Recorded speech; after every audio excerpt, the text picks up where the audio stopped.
I don't know how many times I've heard over the years, every hunter has heard over the years that culling can be really effective. You hear it all the time in magazine articles you read, you hear it all the time on TV shows that I'm harvesting a particular buck to get it out of the gene pool. You're taking deer that you think are culls or management deer, whatever you want to call them, and you have this preconceived notion that this deer is never going to be good and I need to get him out. You may be right. You may be absolutely right. But if you're wrong and he's just having a bad year, or the environment, he hasn't caught up yet, he hadn't been able to fully express those genetics, you've probably shot a deer that you would have been really, really happy with 2 years from now. You know, so all of these non-genetic factors have a much bigger impact on antler development than some of the genetic factors do. We can see that with a lot of research where just providing nutrition makes a bigger impact in a generation than any kind of selection can.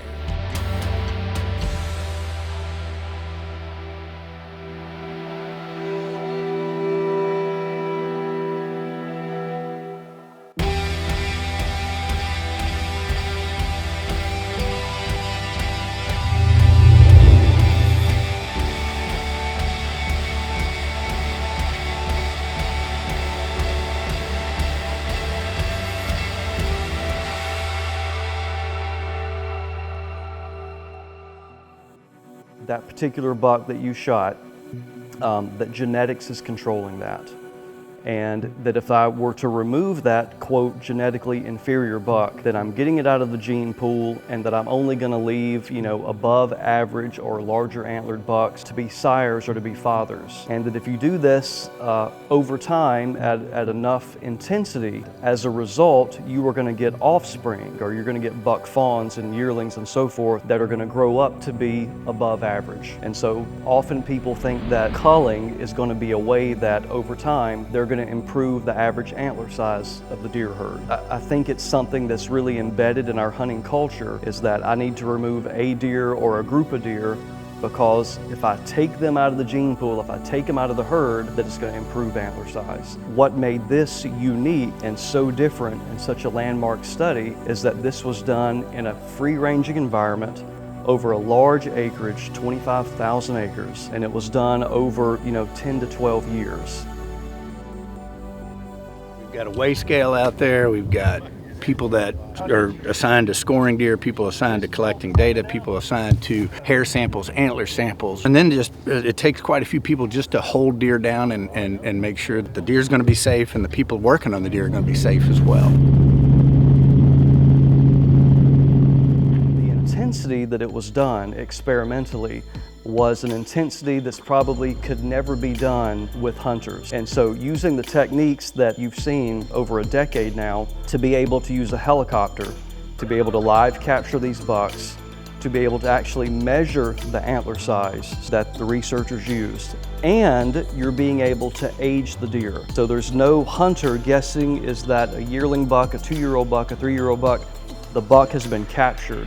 A biologist is aging the buck and then using the criteria whether it is going to be kept or whether it was going to be culled. So it's absolutely the best case scenario for a large acreage over a long period of time. And if it didn't work at this scale and at this intensity, I don't think you could ever expect it to work using culling by hunters. I think that people put way more focus on genetics for antler development than it deserves. And we can estimate the proportion of all the antler development for the population that's due to inherited genetic factors. And for young bucks, it's maybe 25% of all the differences among individuals is due to genetics. For mature bucks, it's probably 40 to 45%. Now that leaves another 50+% that's due to what we call environment, part of which is nutrition. What hunters shouldn't do is make harvest decisions thinking that they are going to cull a buck or a group of bucks and think that they are going to improve the genetics of the herd. In some ways, people seem to, their first reaction is, we're trying to cull and do all this genetic manipulation, and you're telling us now that it doesn't work. What do we do? Well, I think it's good news, because that other 50+% that's due to environment is something that managers can directly affect. And so by nutrition, that means improving forages, planting food plots. All of those type of things are definitely within management control.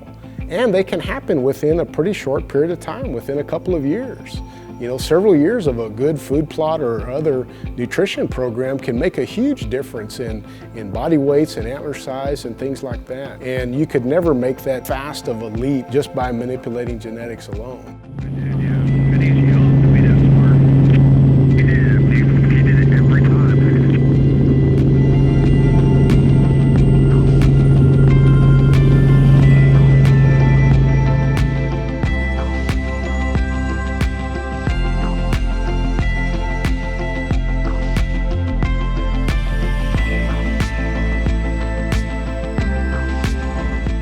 You can use these same tools to say, what's the potential of these bucks to sire offspring that have better antler development? And so the estimation of that is called a breeding value. So in other words, no matter what that buck looks like, he might have small antlers, but we might be able to predict based upon his genetic potential that his offspring might be above average, or maybe they're below average. It could be a large antlered buck that has very large antlers, but whatever it is about that doesn't translate into the offspring.